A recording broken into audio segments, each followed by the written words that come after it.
آج کل کی زندگی میں پریشانی اور ذہنی دباؤ جیسے ہر طرف پھیلے ہوئے ہیں. جی.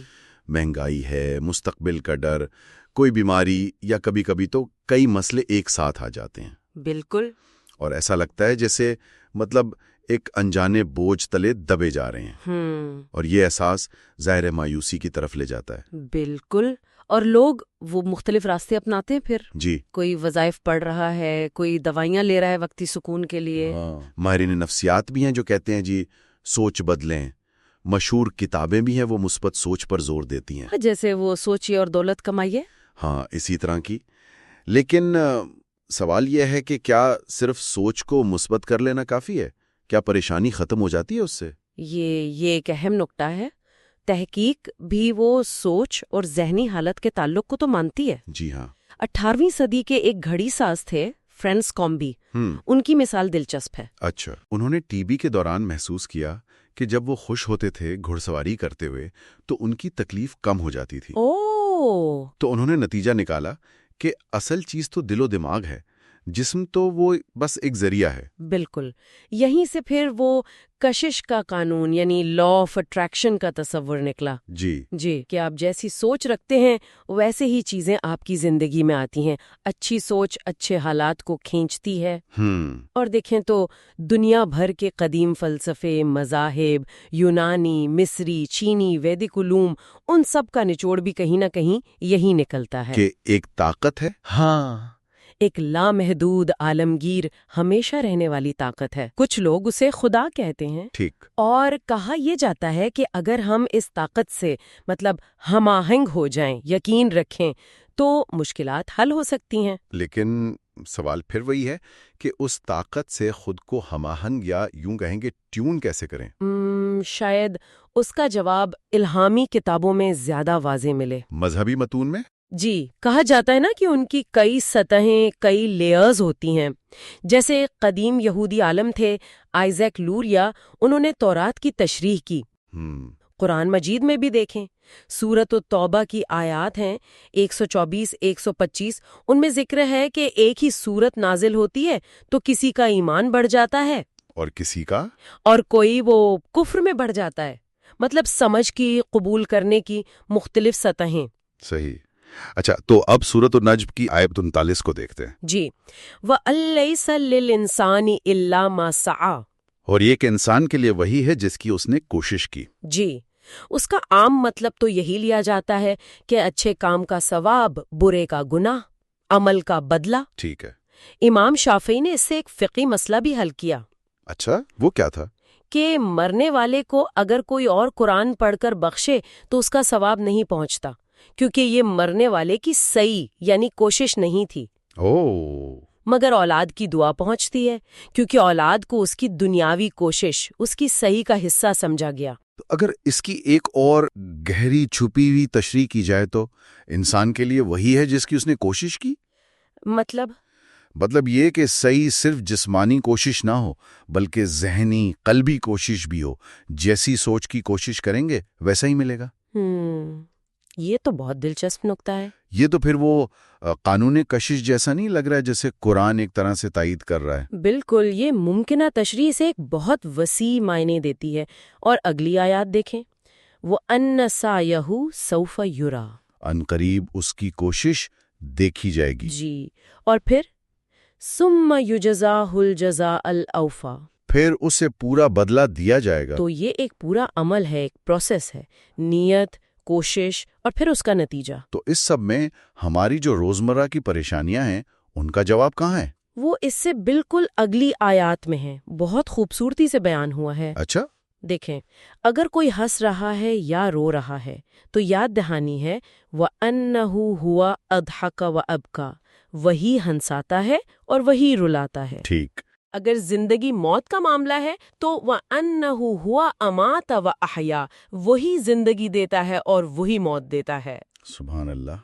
اگر جوڑے بنانے کا معاملہ ہے، نر اور مادہ، تو وَأَنَّهُ خَلَقَ الزَّوْجَيْنِ الذَّكَرَ وَالْأُنثَى. جی. اور اگر رزق کی فکر ہے، مال و دولت کی، تو وَأَنَّهُ هُوَ أَغْنَى وَأَقْنَى. وہی مالدار بناتا ہے اور سرمایہ دیتا ہے. تو پیغام یہ ہوا کہ اللہ پہ یقین کے ساتھ، بالکل اللہ پر یقین کے ساتھ اپنی سوچ کو مثبت رکھیں کہ وہی تمام حالات کا مالک ہے، وہی مسائل حل کرے گا۔ نبی کریم صلی اللہ علیہ وسلم نے بھی فرمایا نا کہ جب اللہ سے مانگو تو قبولیت کے یقین کے ساتھ مانگو۔ جی ہاں، بے یقینی دل کی دعا قبول نہیں ہوتی۔ بالکل، اور حضرت عیسیٰ علیہ السلام سے منسوب قول بھی ہے کتاب مرقس میں 11:24 کہ دعا مانگتے وقت یقین رکھو کہ وہ ملے گا اور مل جائے گا۔ تو یہ یقین، یہ بھروسہ کس پر ہونا چاہیے؟ قانون کشش تو ایک طاقت کا ذکر کرتا ہے مگر نام نہیں بتاتا۔ ہاں، یہ اہم سوال ہے۔ قرآن اس راز سے پردہ اٹھاتا ہے۔ دیکھیں، سورت النجم میں ان آیات کے فوراً بعد کیا آتا ہے؟ کیا آتا ہے؟ وَأَنَّهُ هُوَ رَبُّ الشِّعْرَىٰ، اور یہ کہ وہی شیریہ کا رب ہے۔ شیریہ یہ کون سا ستارہ ہے؟ شیریہ یعنی سیریس، رات کے آسمان کا سب سے چمکدار ستارہ۔ اچھا۔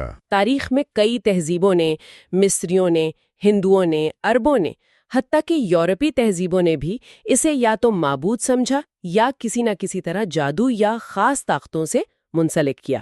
تو اس آیت کا راز کیا ہے پھر؟ وہی شیریہ کا رب ہے؟ مطلب یہ کہ جس اللہ پر، جس ایک ہستی پر یقین کرنے کو کہا جا رہا ہے، وہ اتنی عظیم ہے کہ وہ ان چیزوں کا بھی رب ہے جنہیں تم بڑا سمجھتے تھے یا پوجتے تھے۔ یعنی تمہارے پچھلے معبودوں کا بھی رب وہی ہے؟ بالکل، وہ ہمیشہ سے ہے، وہ سب سے بڑا ہے۔ تو جب یقین کرنا ہے تو اسی پر کرو، وہ تمہاری یہ پریشانیاں بھی دور کرے گا۔ اور یہ کون ہے؟ اس کی پہچان کیا ہے؟ ذکر پہلے بھی آ چکا ہے، موسیٰ علیہ السلام اور ابراہیم علیہ السلام کے صحیفوں میں بھی۔ اچھا۔ تورات کا بنیادی پیغام کیا ہے؟ سنو اے اسرائیل، ادونائی ہمارا خدا ہے، ادونائی ایک ہے، لا الہ الا اللہ۔ جی، اور یہی پیغام اسلام میں دن میں 5 بار گونجتا ہے۔ اشہدو اللہ الہ الا اللہ، میں گواہی دیتا ہوں کہ اللہ کے سوا کوئی معبود نہیں، یہ وہی ایک خدا ہے۔ تو مطلب حل یہ نکلا کہ اس ایک اللہ پر مکمل یقین کے ساتھ امید رکھنا کہ وہی ہماری پریشانیاں دور کر سکتا ہے۔ بالکل، کامل یقین۔ تو اس یقین کا اظہار کیسے کریں عملی طور پر؟ اس کا ایک بہت ہی خوبصورت اور جامع طریقہ ہے جو نبی کریم صلی اللہ علیہ وسلم نے سکھایا۔ ایک دعا، ایک اعتراف۔ کنفیشن۔ کون سی دعا؟ جسے سید الاستغفار کہا گیا ہے، استغفار کی سردار دعا۔ جی۔ اللہم انت ربی لا الہ الا انت خلقتنی وانا عبدک، اے اللہ تو میرا رب ہے، تیرے سوا کوئی معبود نہیں، تو نے مجھے پیدا کیا، میں تیرا بندہ ہوں۔ وَأَنَا عَلَىٰ عَهْدِكَ وَوَعْدِكَ مَا اسْتَطَعْتُ، میں اپنی طاقت کے مطابق تیرے عہد اور وعدے پر قائم ہوں۔ أعوذ بك من شر ما صنعت أبوء لك بنعمتك علي وأبوء لك بذنبي، میں اپنی بری حرکتوں کے شر سے تیری پناہ مانگتا ہوں، تیری نعمتوں کا اقرار کرتا ہوں اور اپنے گناہوں کا بھی اقرار کرتا ہوں۔ فاغفر لي فإنه لا يغفر الذنوب إلا أنت، مجھے معاف کر دے، تیرے سوا کوئی گناہ معاف نہیں کرتا۔ سبحان اللہ، کتنا جامع اعتراف ہے بندگی کا اور اللہ کی ربوبیت کا۔ اور اس دعا کی فضیلت کیا بیان ہوئی ہے؟ نبی کریم صلی اللہ علیہ وسلم نے فرمایا کہ جو شخص دل کے پورے یقین کے ساتھ اس کے معنی کو سمجھتے ہوئے دن میں یہ دعا پڑھے اور شام ہونے سے پہلے مر جائے تو وہ جنتی ہے، اور اگر رات کو پڑھے؟ اور اگر رات کو پڑھے اور صبح ہونے سے پہلے مر جائے تو وہ بھی جنتی ہے۔ اللہ اکبر! تو یہی تو ہے اصل کشش کا قانون، اگر آپ اس زاویے سے دیکھیں۔ اس ایک رب پر یقین جو نہ صرف دیتا ہے بلکہ گناہوں کو چھپا کر معاف بھی کر دیتا ہے، غفار ہے۔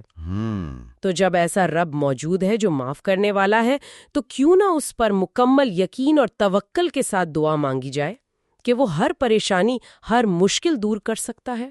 تو آج کی ساری گفتگو کا خلاصہ یا نچوڑ یہ ہے کہ مشکلات کا حقیقی حل وہ صرف مثبت سوچ یا بیرونی عوامل میں نہیں ہے، جی نہیں، بلکہ اس کائنات کے خالق واحد اللہ پر کامل یقین اور اس سے ایک براہ راست تعلق قائم کرنے میں پوشیدہ ہے۔ بالکل، تعلق باللہ۔ لیکن غور طلب بات یہ رہ جاتی ہے سننے والوں کے لیے بھی کہ روزمرہ کی زندگی کی چھوٹی بڑی پریشانیوں میں ہم اس یقین کو عملی طور پر کیسے زندہ رکھ سکتے ہیں، کیسے اس پر قائم رہ سکتے ہیں؟